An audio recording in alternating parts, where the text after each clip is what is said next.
es cierto que el mundo de Blade Runner se parece en algunas cosas al mundo actual, que hay varios tipos de predicciones fallidas, ¿no? El primer tipo sería las cosas que nunca llegan, ¿no? Como los coches voladores. El segundo es aquellas cosas que llegan pero no a la velocidad que esperan aquellos que imaginan, ¿no?, el futuro. Hay un tercer tipo de predicciones que hace Blade Runner y también falla, que son más interesantes aún, que son aquellas cosas que ya existían en el momento en el que los guionistas redactaron el guión y no supieron ver, ¿no? Y hay un cuarto tipo de predicciones que también tienen su interés, ¿no? Es las cosas que se han resuelto o están a punto de resolverse, pero no de la manera que imaginaron los guionistas, ¿no? Ajá. La pregunta de cómo crees que será el mundo en 2050 te la puede contestar ChatGPT. Pero la pregunta de cómo quieres que sea el mundo en 2050 solo la pueden contestar las personas. Generación EdTech, tu cita con un futuro en el que todos cabemos.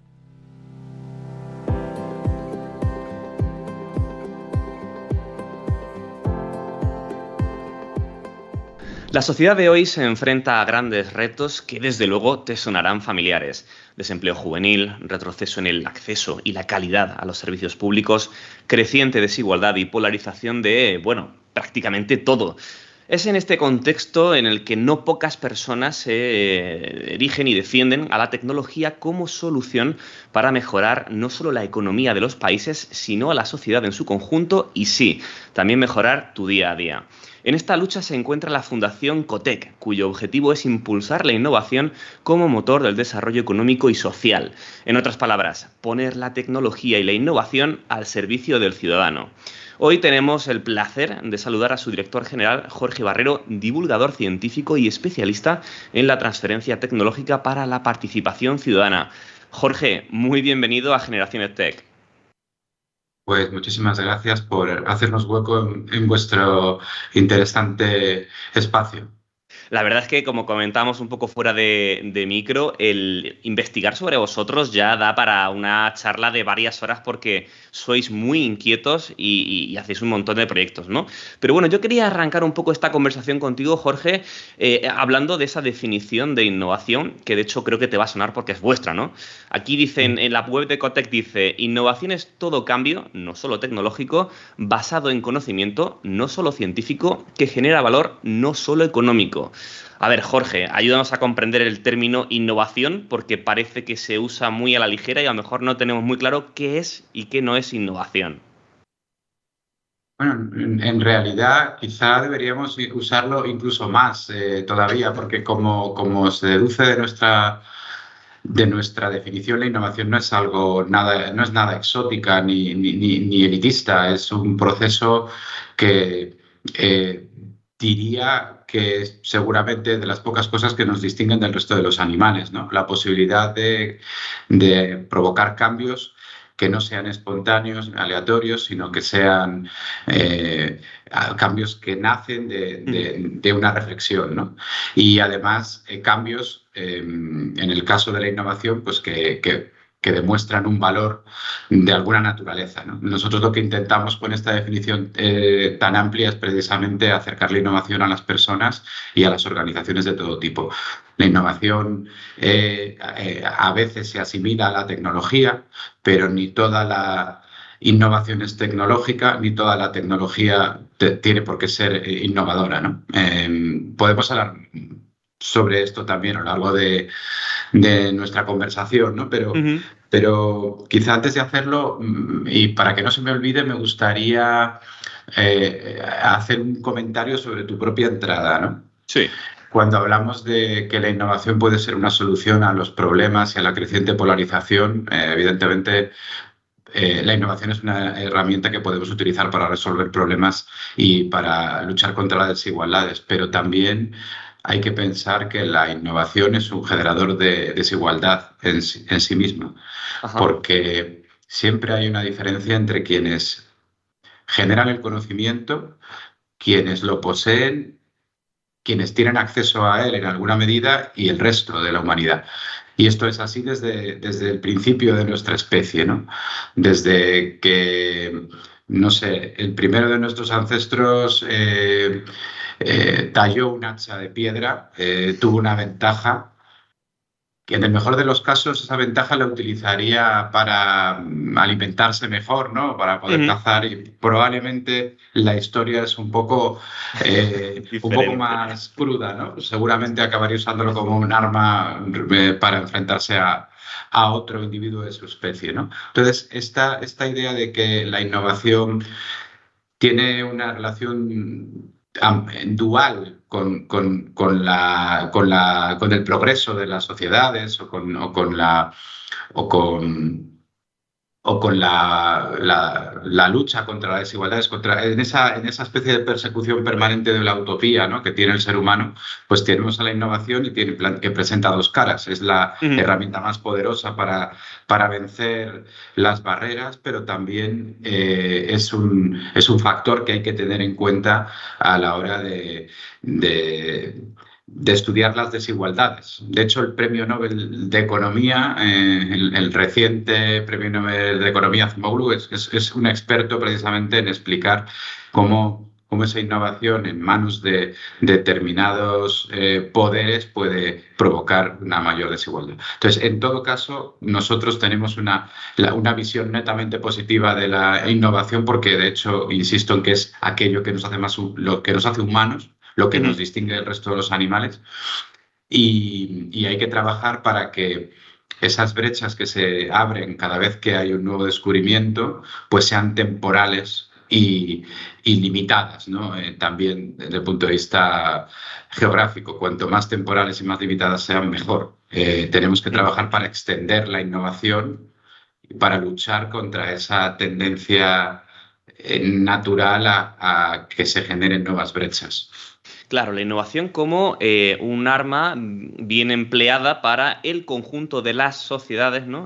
Para impulsar bueno, pues, ese bienestar común, ¿no? Y a mí se me ocurre, mientras que estabas comentando, Jorge, y matizando acertadamente la entradilla, que, por ejemplo, vemos en Blade Runner, en la famosa película Blade Runner, que es un mundo completamente innovador porque tenemos una tecnología muy, muy avanzada y, sin embargo, la calidad de vida es extremadamente baja, ¿no? Esa dicotomía entre mucho desarrollo tecnológico, pero una calidad de vida muy baja que, de hecho, incluso corremos el riesgo de ver en nuestra propia vida real, ¿no? Con, por ejemplo, Y, experimentos en Estados Unidos en los que hay robotaxis y justo al lado hay una comunidad de personas sin hogar, ¿no? Efectivamente.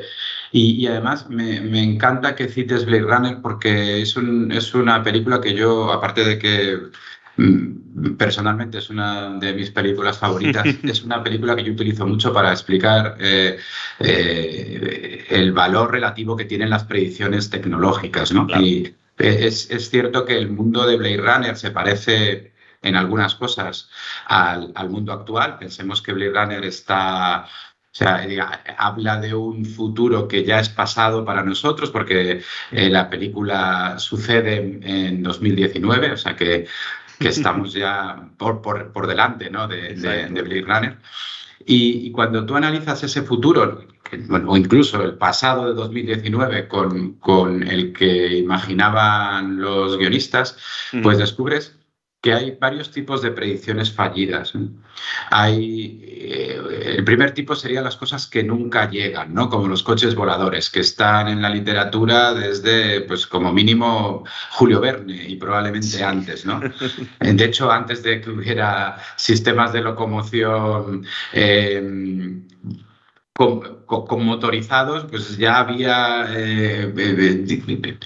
digamos, utopías, que París en el siglo XX es una novela de Julio Verne en la que Justo. aparecen coches voladores, ¿no? Por ejemplo, ¿no? Ese Exacto. sería el primer tipo de predicciones fallidas. El segundo es aquellas cosas que llegan, pero no a la velocidad que esperan aquellos que imaginan, ¿no?, el futuro. En el Ujú. caso de Blade Runner es un ejemplo perfecto el tema de la ingeniería de órganos y tejidos. Es verdad que en Blade Runner se fabricaban cuerpos, pues, seres completos, ¿no?, a través de la ingeniería de tejidos. No tenemos eso, pero ya existen órganos sencillos o tejidos que se pueden fabricar de esta manera. Pues Ujú. el cristalino, se puede fabricar también piel. Estamos empezando a probar en el laboratorio hígados y páncreas artificiales, pero no mecánicos, No sino mecánicos, sino vivos, ¿no? orgánicos. Sí, sí. A través de la tecnología de las células madre, ¿no? Ujú. Hay un tercer tipo de predicciones que hace Blade Runner y también falla, que son más interesantes aún, que son aquellas cosas que ya existían en el momento en el que los guionistas redactaron el guión y no supieron ver, ¿no? En el caso de Blade Runner hay dos ejemplos que además tienen su importancia en la película, ¿no?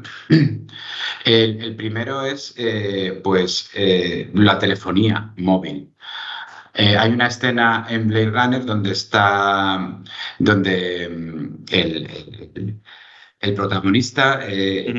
hace una llamada con monedas en una videocabina. O sea, Sí. imaginó Ridley Scott o quien le escribiera el guión que en 2019 habría todavía cabinas, incluso cabinas con monedas, y a la vez les colocó un vídeo. Y, bueno, pues no supo ver que en el año 81, que es el año en el que Ujú. se escribe el guión, ya existía una primera red de telefonía móvil en Estados Unidos. Ujú. Era una red todavía muy limitada, pero existían teléfonos móviles, pero él no supo ver que ese era el futuro. Ocurre algo parecido con el tema de de la interfaz gráfica de usuario cuando tú ves a los protagonistas escribir en el ordenador, siguen haciéndolo pues con líneas de código. Cuando muy cerquita de Hollywood, en Xerox Park, en California, ya se estaban probando pues esta interfaz, ¿no? Basada en carpetas, Ujú. archivos, un ratón. No lo vieron los guionistas de Blade Runner, pero sí que estuvo muy espabilado para verlo fue Steve Jobs, porque de Ujú. hecho la idea, aunque es de Xerox, luego se la quedó Steve Jobs y fue quien la implementó y cambió y revolucionó la informática para los usuarios más domésticos, ¿no? Y hay un cuarto tipo de predicciones que también tienen su interés, ¿no? Es las cosas que se han resuelto o están a punto de resolverse, pero no de la manera que imaginaron los guionistas, ¿no? Ajá. En este caso, por ejemplo, la ruptura de las barreras del lenguaje, que en Blade Runners se imagina un mundo en el que se habla una lengua franca, una especie de esperanto que allí llaman interlingua. Pues esto no va a pasar, estamos más lejos que nunca de eso, pero Ujú. sin embargo la inteligencia artificial está a punto de vencer esa barrera entre personas muy pronto. Podría ser hoy mismo ya, si tuviéramos los dispositivos adecuados y no nos entendiéramos, podríamos estar hablando tú y yo con una traducción simultánea con un retraso de menos de décimas de segundo. Sí. Y así es como se vencerá la barrera idiomática y además en plazo muy corto de tiempo. Esto, esto es una de esas disrupciones que van a cambiar muchas cosas. O sea, que la innovación realmente, hacer pronósticos sobre innovación es, bueno, hacer un ejercicio imaginativo, un juego, pero todo el que hace pronóstico está un poco condenado a fallar, ¿no? Bueno, y sobre todo, los pronósticos no nos gustan demasiado porque en Cotec no estamos para decir cómo pensamos que van a ser las cosas, sino cómo nos gustaría que fueran. Nos interesa mucho más la idea de que estamos abiertos, de que en cada momento hay diferentes alternativas y que tenemos que Ujú. trabajar por un determinado futuro de todos los posibles. Entonces, la pregunta de cómo crees que será el mundo en 2050 te la puede contestar ChatGPT. Pero la pregunta de cómo quieres que sea el mundo en 2050 solo la pueden contestar las personas. Ese titular es muy interesante y me da pie un poco, Jorge, a que nos expliquéis en profundidad qué hacéis desde Ecotec, porque, a ver, actividades y estudios tenéis muchísimos, ¿no? Informes, mapas de la España tecnológica, en fin, además con unos datos que recabáis vosotros y que trabajáis muy bien, ¿no?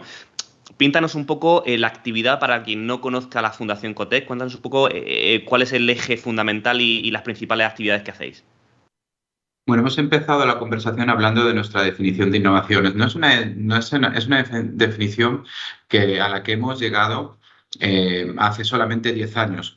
Que en lo que es la historia de Cotec es poco tiempo porque esta organización tiene más de 30. Cuando nació Cotec en los principios de los 90, nació con la idea de analizar y promover la innovación en España. Pero en aquel momento la innovación era un fenómeno que se entendía de una manera muchísimo más limitada que hoy, ¿no? Por eso nosotros hacemos las 3 negaciones de no solo cambio tecnológico, no solo conocimiento científico y no solo valor empresarial, porque de donde venimos es precisamente de trabajar específicamente en la innovación como un fenómeno científico, tecnológico y empresarial. Eso es el corazón de Cotec. Cotec nació para tratar de corregir el retraso que tenía España en el ámbito científico-tecnológico y en cómo ese conocimiento podía mejorar la productividad de la empresa. Y seguimos teniendo un corazón muy científico, tecnológico y empresarial, pero no solo hacemos eso. Entendemos que, de hecho, para impulsar una economía más innovadora, necesitamos entender todas estas dimensiones no tecnológicas del cambio. Hay que cambiar la organización, hay que cambiar la regulación, muchas veces hay que cambiar incluso la conducta de las personas. Sí. Y que las fuentes para ese cambio no solo son el conocimiento científico. El conocimiento científico es la más poderosa de las fuentes de conocimiento, la más disruptiva, pero no es la única ni es la más habitual. La comprensión de la realidad en la que vivimos, la intuición, la experiencia, son fuentes de conocimiento muy potentes para provocar cambios. Y de hecho son esas fuentes de conocimiento las que provocan la mayor parte de las innovaciones en las empresas pequeñas, por ejemplo, o en las organizaciones que no tienen la capacidad de desarrollar ciencia, que son la mayoría. Y en cuanto al valor, pues yo creo que ahora mismo sobra decir que el mercado no es el único árbitro para medir el valor, pero hace algunos años no era tan obvio. El valor social, el valor ambiental, el valor ético. Hay muchas dimensiones del valor que no están en la jugada, que no están en la cotización de las compañías, ¿no? O que no están aún, porque también hay un movimiento para incorporar todas esas capas de valor a la propia economía. Entonces, eso es parte de lo que hacemos también. O sea, estamos atentos a los cambios, atentos a las fuentes del cambio y atentos a los resultados del cambio. Hacemos esta parte de medir la innovación en esas diferentes etapas y no solo nos conformamos con medirla, sino que también trabajamos para promoverla. Entonces, medir la innovación tiene que ver con los datos, promoverla tiene más que ver con los relatos. Y la suma de esas 2 funciones es lo que caracteriza a la Fundación Cotec. Te escucho hablar todo el rato, Jorge, de cambio, ¿no? Como el corazón o la motivación intrínseca de la innovación. Y lo vinculáis mucho, evidentemente, a empresas, ¿no? Te hace una pregunta que igual es muy obvia, pero me interesa mucho conocer tu opinión. ¿De verdad hay que impulsar la innovación dentro de las empresas? Es decir, no la entienden ya como algo intrínseco a su propia actividad. Es decir, ¿hay que divulgar la importancia de la innovación empresarial en España? Yo creo que en realidad cualquier empresa que en una economía de mercado sobrevive un tiempo suficientemente largo innova de alguna manera, por la razón que estamos hablando. Todo se está moviendo y tú puedes acertar por casualidad una vez. Puede haber cambios casuales, es lo que los anglosajones llaman serendipias, ¿no? Aquí tenemos un término muy castizo que es un calco de la palabra, ¿no? Es chiripa, ¿no? Las cosas ocurren por chiripa, pero las chiripas no se pueden acumular. Entonces, lo más probable es que si tú no le aportas conocimiento al cambio y lo diriges de alguna manera, pues la mayor parte de los cambios serán neutros o incluso perjudiciales, ¿no? Como ocurre con las mutaciones en los seres vivos.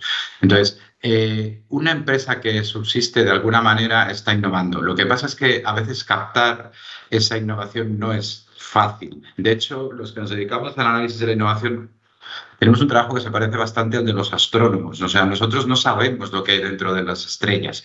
Lo que hacemos es recibir la luz de las estrellas con retraso, además, y inferir propiedades de las estrellas a partir de las observaciones indirectas que hacemos.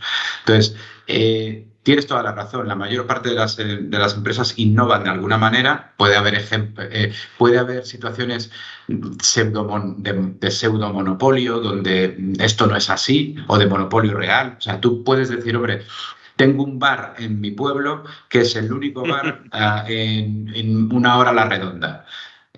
No tengo por qué innovar. Puedo seguir poniendo, o sea, puedo seguir teniendo en la barra una botella de Larios y una de Soberano y no voy a cerrar. Y es verdad, ¿no? O sea, esto es verdad, pero porque estás en una situación pseudo monopolística. Entonces no necesitas a cambiar, no necesitas estar atento a las expectativas de tus clientes porque eres el único que puede ofrecerles el servicio. Pero estas situaciones son cada vez más infrecuentes. En la mayoría de los mercados estamos expuestos a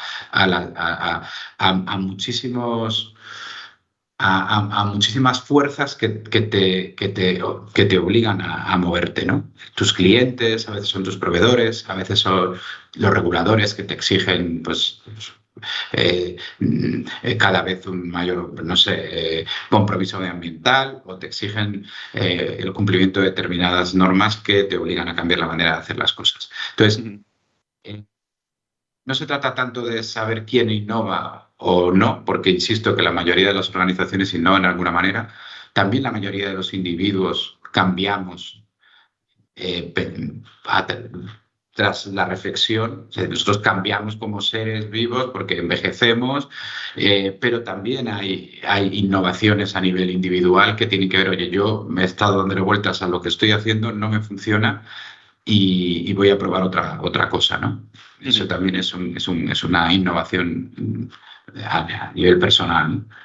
Entonces, lo mismo ocurre con las empresas. La mayoría de ellas están innovando aunque no lo sepan. Es importante también aprender a medir mejor esa innovación organizativa, esa innovación en procesos, ¿no?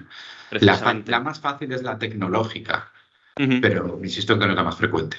Claro, precisamente sobre medir, ¿no? Te quería preguntar ahora porque según el Índice Europeo de Innovación, España se sitúa en el puesto 14 del grupo de los 27 países de la Unión, lo que la sitúa en los países con una innovación moderada según este índice, ¿no? Muy por detrás, por supuesto, de Alemania, Francia y los sospechosos habituales que son los países nórdicos, ¿no? ¿Qué está pasando aquí? Y seguro que la respuesta no es fácil ni es una única razón en la que nos sitúa como un país, entiendo yo, por detrás de lo que nos correspondería por el contexto económico y social que tenemos, ¿no? Bueno, están pasando varias cosas a la vez y algunas son cosas... alguien dijo que los países se explican con dos palabras, geografía e historia. Pues la innovación también tiene esos dos elementos, ¿no? Hay una parte de la situación que tiene hoy España que tiene que ver con su geografía. Somos un país muy grande, muy diverso geográficamente y esto supone un hándicap. Podría ser también esa diversidad podría jugar a favor de la innovación, pero es verdad que tenemos un territorio con grandes diferencias. Hay regiones en España que son asimilables a las más innovadoras de Europa. Estoy pensando, por ejemplo, en el País Vasco, y hay otras que están en la cola, ¿no? Pues se habla muchas veces, por ejemplo, Finlandia tiene unos indicadores educativos, pero bueno, es que Finlandia es menos que la Comunidad de Madrid. Hay comunidades autónomas en España que no tienen nada que envidiar a Finlandia en muchos indicadores, ¿no? Cuando tenemos un país grande, ahí tendríamos que mirar lo que está pasando en países como Alemania o Francia, que son grandes también. Y ahí vemos pues, que una de las cosas que claramente perjudican a España es el desequilibrio territorial. Es decir, en Alemania hay, por ejemplo, 20 o 30 ciudades de tamaño medio que tienen también ecosistemas de innovación medios. En España, saliendo de las grandes ciudades, que hay 4 o 5 grandes, pues te encuentras con pues un territorio muchísimo más despoblado y empobrecido, ¿no? Porque hablamos la costa y el centro, ¿no? Claro, Básicamente. el factor geográfico es importante, luego evidentemente España se quedó descolgada. España fue una potencia científica hasta el siglo XV-XVI. Pasaron una serie de cosas que no pasaron en España, y más que España le dio la espalda a esos cambios, ¿no? Empezando por la Reforma Protestante, luego por pues, la manera en la que enfrentaron los países pequeños del centro de Europa el desarrollo de la navegación, ¿no?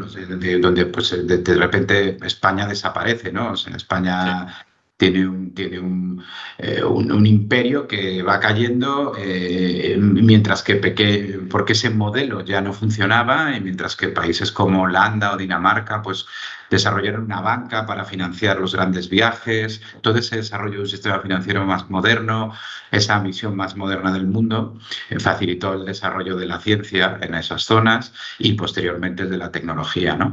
Y entonces, bueno, pues digamos que la razón por la que estamos donde estamos, pues hay digamos, algunas de las cosas que nos pasan empezaron a pasarnos hace 4 siglos. Y cuanto más avanza la tecnología, esas brechas son aún mayores, ¿no? O sea que son motivos históricos, pero además de esos motivos geográficos e históricos, hay también algo que nos perjudica, que es la manera en la que estamos midiendo la innovación, porque al final la manera en que tú mides las cosas también condiciona. Quien ha diseñado las métricas actuales para comparar países, por ejemplo, son economías industriales. Por eso se da mucho peso a determinados indicadores que son típicos de economías industriales, como por ejemplo pueden ser las patentes. Entonces, en cualquier indicador de estos que has citado, Sí. el número de patentes importa mucho.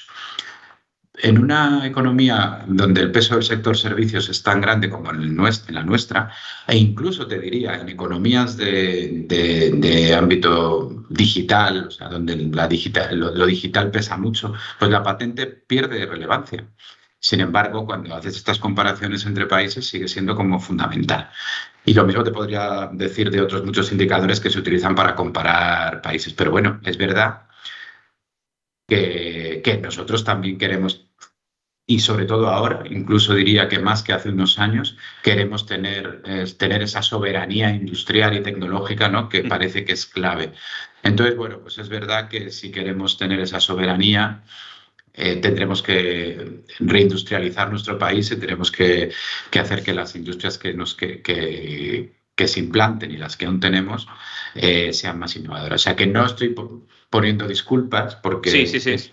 la foto que tenemos es una foto real. Lo único que digo es que es una foto que no es completa también. Que no es completa por un lado y que tiene que ver con factores muchas veces geopolíticos, culturales, que no se resuelven en 4 años, ni probablemente en 40. Ahí me acabas de dar una clave para una idea que yo siempre he tenido un poco en la cabeza, ¿no? El plantear una sociedad que aprende a innovar y que tiene la innovación en el corazón no se hace con políticas o con ideologías cortoplacistas. Es decir, esto tiene que ser un planteamiento a muy largo plazo y que no vaya variando según varían, en este caso, los gobiernos, ¿no? Es decir, una estrategia más a largo plazo. Sí, no, y los territorios que lo han conseguido siempre te sitúan eso como uno de los factores del éxito. Por ejemplo, en el País Vasco, no voy a decir en el ámbito de la industria tradicional vasca, pero en un ámbito más nuevo para el País Vasco, como puede ser la biotecnología, donde hace 20 años no tenían ni facultad de biología y donde ahora el País Vasco pues, tiene un sector potente de biotecnología, de empresas deep tech en ese ámbito, y es gracias al trabajo, a una manera de trabajar que trasciende las legislaturas y trasciende las ideologías, ¿no? Y hay una vocación de largo plazo pues que pues es envidiable, ¿no? Y que otros territorios no han logrado. también es verdad que el punto de partida del País Vasco es diferente a esos territorios. O sea, que, pero incluso ahí, Jorge, igual te puedo también un poco complementar tu respuesta, porque aquí en Andalucía se está creando o se está intentando crear un eje, un polo tecnológico con capitales de referencia como Málaga, en la que incluso Google está apostando mucho, Google y otras grandes multinacionales del sector digital, para crear lo que se ha venido a denominar esa Silicon Valley del sur de Europa, ¿no? O sea, que también se puede crear ese caldo de cultivo incluso en economías históricamente rurales como la andaluza. Se puede, y de hecho Málaga es un ejemplo también de persistencia, ¿no? Y estrategia, lo que decíamos, hay de 20 personas, años. y algunas siguen trabajando en Málaga, como Felipe Romera, estoy pensando, el director del Parque Tecnológico de Málaga, o el propio alcalde, que llevan 20 años diciendo que Exacto. Málaga podría aspirar a convertirse en la California del sur de Europa y cosas así. Mucha gente se reía de ese alegato, porque pues Málaga hace 20 años no era muy distinto a otras capitales andaluzas que no tienen la marca que tiene hoy Málaga ni la capacidad de atraer talento, etcétera, ¿no? O sea que sí que hay casos digamos, de territorios que se rebelan contra esa geografía e historia que les perjudica. Pero no es trivial, No es... ni habitual. Y de hecho, mire, yo suelo utilizar, entiendo que eres andaluz, ¿Sí? para explicar el peso de la cultura en todo en todos estos fenómenos, ¿no? Podría usar esto que te voy a contar, lo podría hacer con cualquier otro rasgo identitario de cualquier otro lugar, pero se entiende bastante bien cuando hablo de Cádiz y el sentido del humor o de la gracia andaluza, ¿no? Fíjate que sabía que ibas a ir por ahí, Jorge. Sí, te lo digo porque, o sea, de hecho lo he utilizado, he utilizado la analogía, pues hablando, yo qué sé, de la afición por la música o por la pirotecnia en Valencia, ¿no? Valencia o no sé, o la hospitalidad a la hora de servirte la comida de mi tierra, que somos los asturianos, ¿no? O sea, quiere decir que ¿cómo funcionan los rasgos, la cultura de un territorio? ¿No? Porque es importante, porque existe efectivamente una cultura de innovación que facilita las cosas en algunos lugares del mundo. Primero, la cultura tiene dos acepciones que en castellano, que de hecho, en cierta manera, son contradictorias, ¿no? Porque se habla de cultura como el conjunto de conocimientos y habilidades que consigues a través del esfuerzo, del estudio, ¿no? Y pues, en ese sentido decimos, esta persona es muy culta, ¿no? Pero a la vez, cultura, como lo entiende un antropólogo, es un conjunto de prácticas, de valores, de tradiciones, de visiones del mundo que tú adquieres de manera absolutamente involuntaria y sin esfuerzo por el hecho de formar parte de una comunidad. Entonces, cuando hablamos de cultura e innovación, seguramente se puede también entender en los dos sentidos. ¿Podemos formar y educar a la gente con esfuerzo en estas habilidades o esta manera de...? Pues seguramente, pero me parece mucho más sugerente e interesante tirar por la segunda acepción. ¿Cómo podemos hacer que alguien, por el mero hecho de nacer en un lugar, ya se sienta como más predispuesto a innovar? Y entonces, y ahí voy a cómo funciona pues, la gracia en Cádiz, ¿no? Pues esto más o menos yo entiendo que funciona así.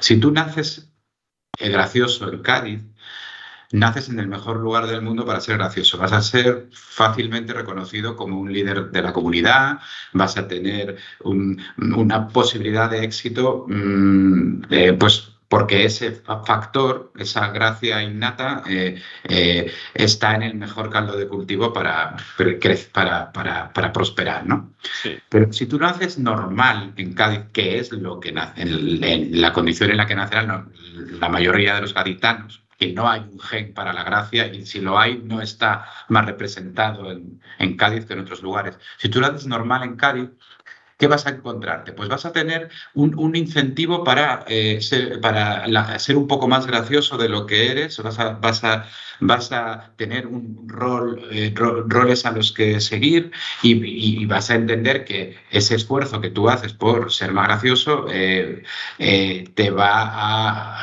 a ser recompensado por la comunidad en la que estás, ¿no? Y si tú naces soso en Cádiz, que también habrá un 5 o un 10% que nazcan sosos, siempre puedes beneficiarte de la marca de ser gaditano y si juegas bien esa baza, como seguramente harán muchos gaditanos cuando van de Erasmus y son sosos, pues puedes beneficiarte, digamos, o sea, la comunidad te va a arropar de alguna manera y insisto en que hay que saber jugar la baza, pero como mínimo, estando callado un rato, puedes disimularlo. Y si eres gracioso y no naces en Cádiz, seguramente en algún momento de tu vida vas a querer estar en los carnavales y vivir esa experiencia que es como pues, un poco la meca de la gracia, ¿no? El Silicon Valley del chiste. Entonces, eso es exactamente lo que pasa con la cultura de innovación. O sea, esto los californianos, los israelíes no son de forma innata más dados a la innovación que nosotros, pero es verdad que tienen un entorno donde ocurren todas estas cosas que yo he contado, pero para la innovación. Entonces, la pregunta que nos hemos de hacer es, ¿cómo logramos que ocurra esta dinámica? Esto es mucho más interesante porque es mucho más, una vez que lo logras, es mucho más barato eso que cualquier cursillo de innovación que puedas dar a todos los niños o cualquier otra de esas, o sea, esa otra manera, digamos, de trabajar la cultura de innovación a través del esfuerzo. No, de hecho, son estrategias que son perfectamente, pueden cohabitar, ¿no? Sí, pueden ser complementarias. Pues yo no sé cómo se hace, pero sé, y Málaga es un buen ejemplo, que es posible hacerlo. Es decir, Málaga ha cambiado y ahora, no, quizá ahora no, pero seguramente en 10, 20 años, esos malagueños que nazcan y que crezcan en esta ciudad donde se reconoce al ecosistema de Málaga como uno de los más tecnológicos de España, etcétera, pues va a tener un efecto, ¿no? Igual que sigo con una analogía, igual que pasó, por ejemplo, con el deporte en nuestro país en los años 90. Tú eres bastante más joven que yo, pero yo formo parte de una generación que no había visto ganar a la selección española de fútbol nunca, que no había visto un tenista hasta que llegaron los hermanos Sánchez Vicario nunca ganar un torneo. Se daba por hecho que esto era así, o sea, a nosotros no nos parecía extraño, podíamos bromear en algún momento, pero claro, entendíamos que no. Entonces, en algún momento de los años 90, yo creo que ese momento son las Olimpiadas de Barcelona, todo cambió y gracias al esfuerzo colectivo, de alguna manera el país entero que empezó a creer que podía ser una potencia deportiva y acabó siéndolo. Y ahora vivimos en un país donde si no tenemos a un tenista entre los 10 primeros o a un ciclista ganando grandes vueltas o bueno, a la selección española ganando títulos, ya te pones nervioso. Sí, sí, sí. Eso ha pasado en el transcurso de mi vida. Y no soy joven, pero tampoco soy tan viejo. Entonces, bueno, la buena noticia es que es posible. Es posible cambiar la cultura de un territorio, pero no es rápido ni fácil. Y hay que tener, como dices, ¿no? un plan y hay que tener un objetivo para ello. Yo entiendo, Jorge, que debería de haber algún tipo de estrategia para inocular el gen, entre comillas, innovador a las nuevas generaciones, ¿no? Porque ahora, bueno, hay numerosos estudios, ¿no? de sondeos de qué quieren ser los jóvenes, ¿no? Y uno de ellos, no sé hasta qué punto, y pongo en cuarentena los datos, pero decía que la mayoría de jóvenes querían ser influencer en España. Yo no sé si influencer o funcionarios o otra cosa, pero desde luego no dicen quiero emprender, o corrígeme si me equivoco, ¿eh? ¿Cómo se cambia esto? Porque, claro, la innovación también pasa por las nuevas generaciones que tienen que creerse que es posible. Pues no lo sé. Si Vaya pensamos. pregunta te he hecho. Claro, o sea, nosotros creemos estar formando parte de esa red de instituciones que intentan que pase, pero no tengo una. Si supiera cómo hacerlo, lo habríamos hecho ya. Eh, Volviendo un poco a la analogía del deporte, pensemos en cosas que pasaron justo en los años anteriores a las Olimpiadas. Pues por ejemplo, hubo muchísimo trabajo en el deporte en el deporte de base. O sea, Ujú. se crearon sociedades deportivas en muchos deportes donde no había incluso tradición en España y algunos de ellos acabaron teniendo medalla, ¿no? Yo siempre pienso que ahí debió algún estratega pensar en dónde podía España lograr medallas con mayor facilidad, porque evidentemente no es igual de fácil conseguir la medalla de los 100 metros lisos que conseguir la medalla de cualquiera de estos deportes minoritarios que estamos viendo en cada Olimpiada, ¿no? Ujú. Con la misma inversión puedes conseguir un éxito mucho mayor. Y eso también forma parte de una estrategia, ¿no? O sea, la parte del deporte de base se podría replicar o sea, es decir, incorporar más esto a la educación, pero también tiene que ver con la generación de esos líderes que se colocan como ejemplo. También hubo un se movilizaron muchos fondos del mecenazgo en España en aquellos años para apoyar a nuestros deportistas de élite. Las grandes empresas del IBEX entendieron que tenían que hacer un esfuerzo por las Olimpiadas de Barcelona. Hubo un alineamiento clarísimo entre las instituciones del país, desde la Corona hasta el Ayuntamiento de Barcelona, pasando por gobierno y autonómico y estatal. O sea, Ujú. se creó ese momentum en el que todos remábamos en la misma dirección y se generó, y de alguna manera ese alineamiento planetario permitió cambiar nuestra percepción sobre nosotros mismos. Y hay un poema, creo que no sé si es en la Ilíada o una de los poemas clásicos o las obras clásicas griegas que dice así, algo así como, hablando de unos soldados que van a la batalla, dice, pueden porque creen que pueden. Entonces, eso es parte de la jugada. Creer que puedes hace más fácil que puedas. Pero ahora no Y estamos en ese momento, ¿no, Jorge? Es decir, no hay una alineación, como dices, en la que todos los actores tienen muy claro que la innovación tiene que ser el eje por el que pase la economía española, ¿o sí? yo creo que sí. O sea, en realidad ahora nadie se puede permitir el lujo de decir que hay otro camino. Pero bueno, insisto en que aquí también nos estamos midiendo contra países que tienen esto interiorizado desde hace siglos. Entonces, aquí tienes que ir muy rápido para quedarte en el mismo sitio. O sea, nosotros estamos yendo, o sea, que España está moviéndose. No es cierto que en la salida de la crisis de 2008 hubo un parón y un retroceso tremendo, pero ahora, por ejemplo, los presupuestos de ciencia están creciendo a un ritmo que muy por encima del PIB, ¿no? Gracias específicamente a los fondos europeos, pero bueno, yo creo que sí que hay una sensación de que hay que moverse, pero los demás también se mueven. Entonces te puedes mover muy rápido y seguir en el mismo sitio, ¿no? Para hacer estos saltos, ¿no?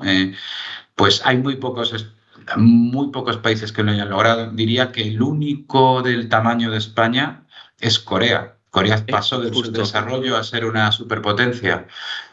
¿A qué precio? Pues, hombre, hay otros rankings que encabeza Corea que igual no nos gustaría encabezar Sé, como sé cuál es el que tienes en la cabeza, por sí, pues, desgracia. por Sí, sí. ejemplo, salud mental en los Exacto. jóvenes, etcétera, ¿no? O sea, son países muy competitivos. Tenemos que buscar nuestro propio camino. Tenemos que aprender de todos. Hay cosas que aprender de Estados Unidos, hay cosas que aprender de Israel, hay cosas que aprender de Corea o China, pero ninguno de esos modelos debe ser el nuestro, creo. Has mencionado los fondos europeos y me das pie un poco a comentar, porque sobre todo ahora con el tema del advenimiento de la inteligencia artificial, parece que Europa nuevamente se queda un poco rezagada con respecto a economías como la de América del Norte o como la asiática. En Europa parece que vamos a una velocidad un poco, no sé, diferente. ¿Cómo lo ves tú?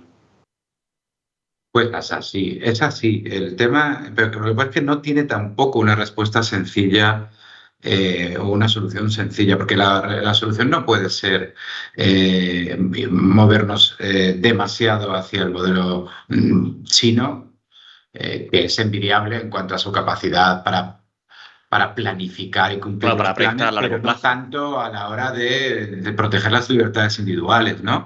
O el modelo americano, que sí, que tiene un Estado, es un Estado que es capaz de apoyar la innovación de una manera mucho más sutil que en Europa, por ejemplo, a través de la compra pública, y Ujú. que te monta una NASA y te lleva a la Luna con dinero público. Insisto, ahora sí, ahora es el de Elon Musk parcialmente el que está invirtiéndose, pero que a la vez también está siendo muy apoyado por la propia NASA. Pero no olvidemos que Estados Unidos llegó a la Luna con el presupuesto público, con un presupuesto que Exacto. además fue de varios puntos de PIB en algunos de los ejercicios, ¿no?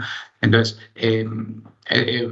lo digo porque, claro, se acusa muchas veces a Europa del peso de lo público, etcétera, pero es que el peso de lo público en China y en Estados Unidos ha sido crítico para empujar la innovación, ¿no?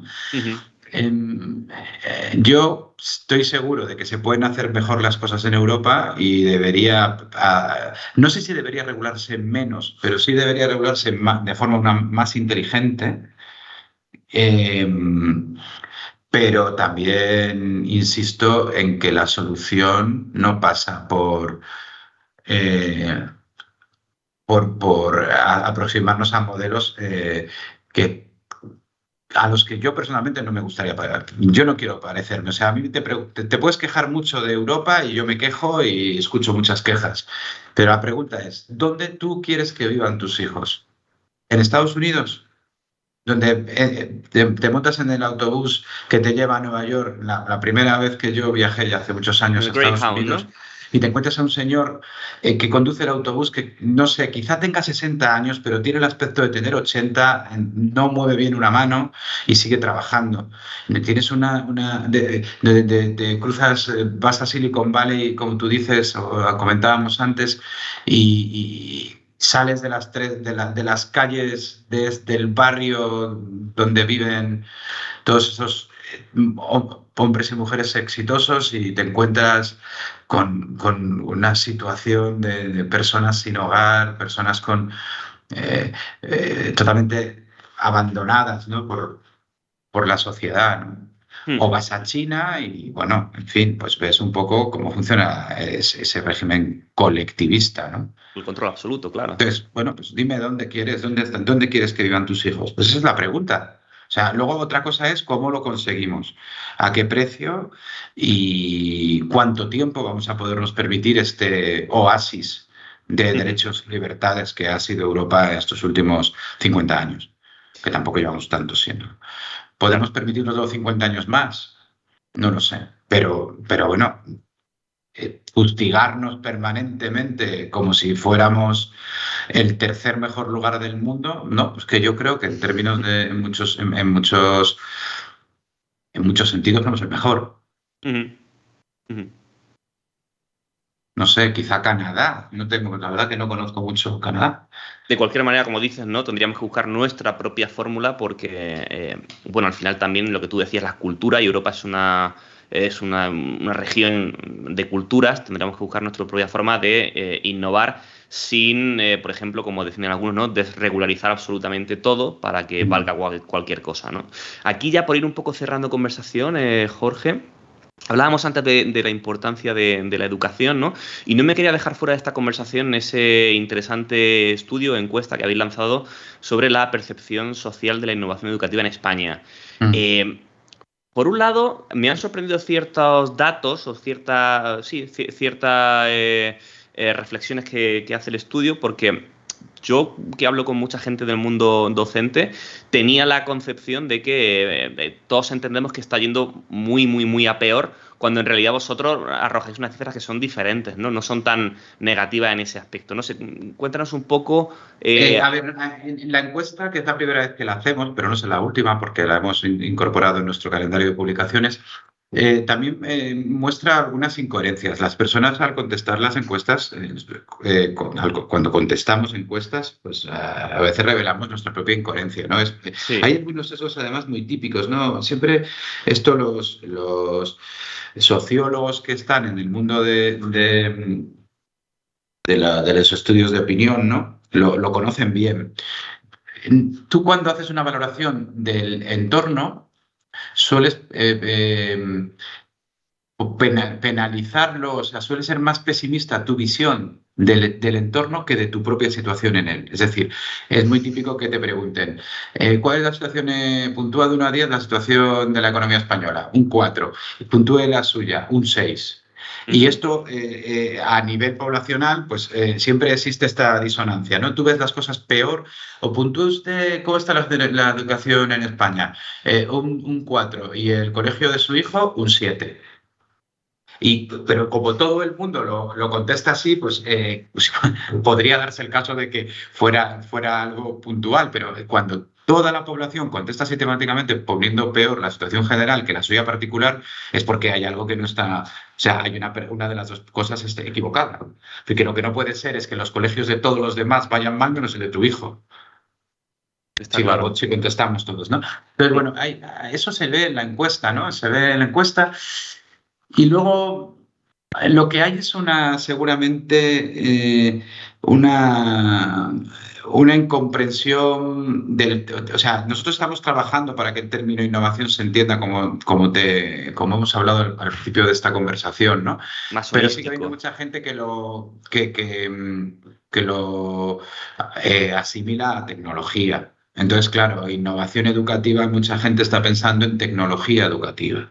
Y que no Y es no poner es, tablets, ¿verdad? En las Claro, clases. es que por eso digo que al final estamos preguntando por algo en que no tenemos la definición, no está consensuada, la definición de ese algo. Lo que nosotros no hacemos en las encuestas, porque sería muy confuso también, es dar una clase antes a cada persona que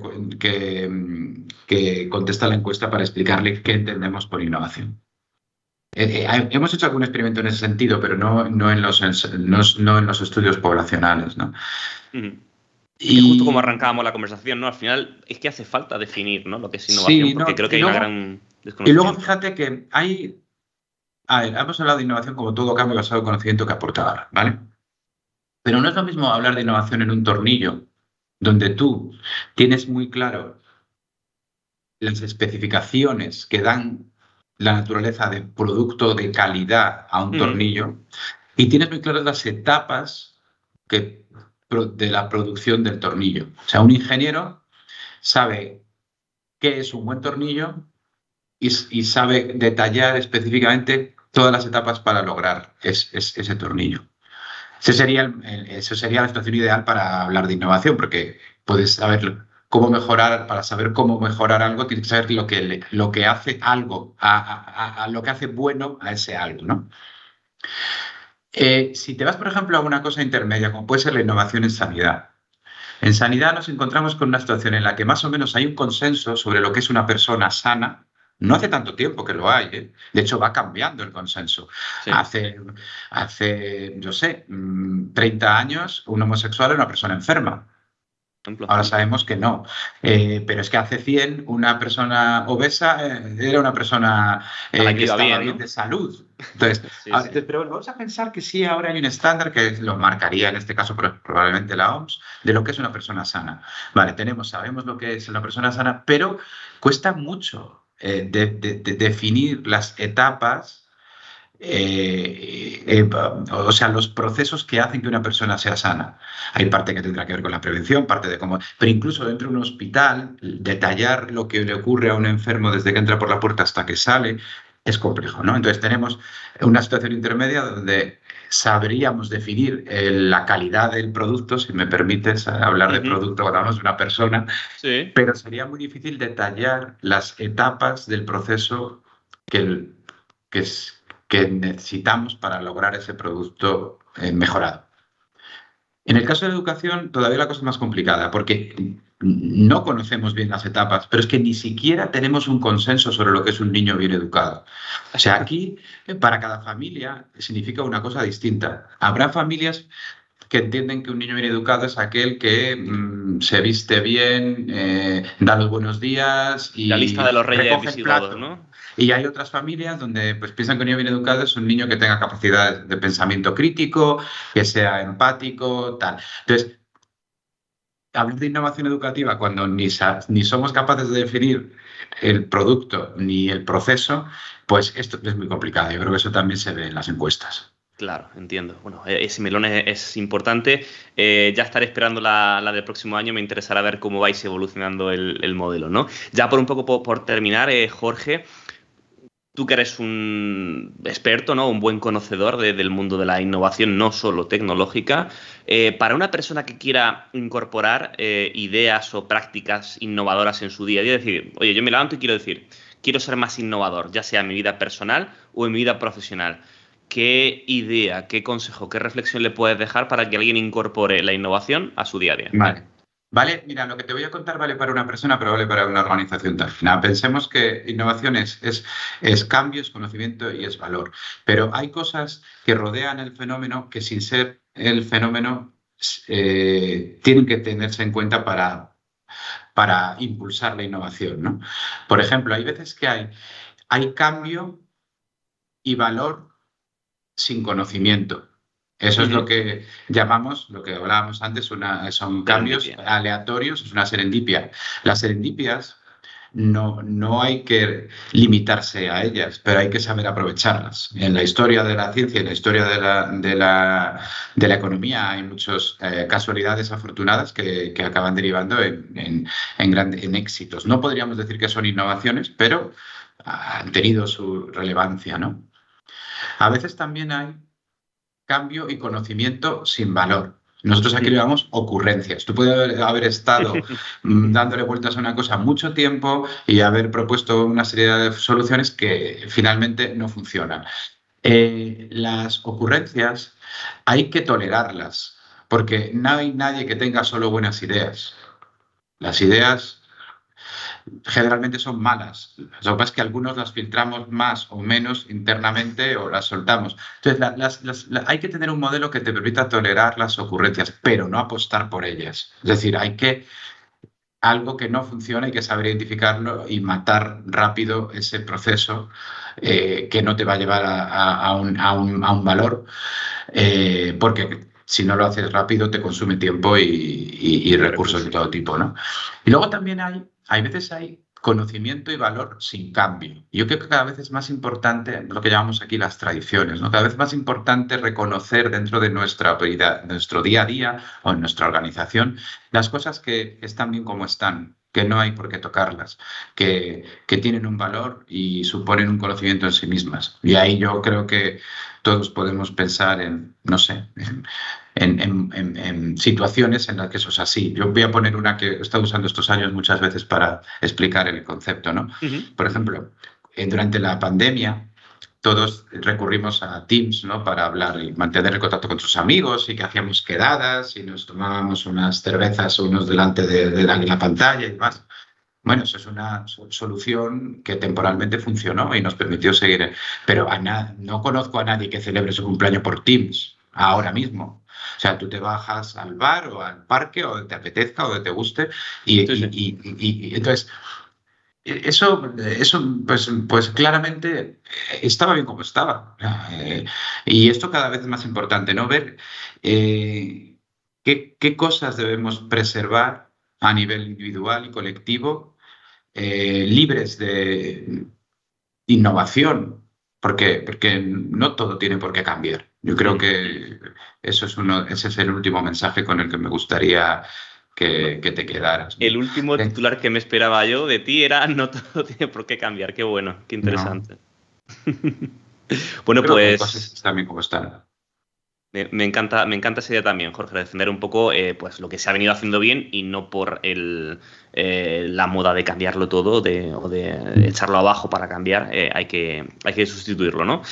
Pues lo dicho, Jorge Barrero, director de Cotec, de la Fundación Cotec y divulgador científico y especialista en la transferencia tecnológica. Muchísimas gracias por estar con nosotros en Generaciones Tech.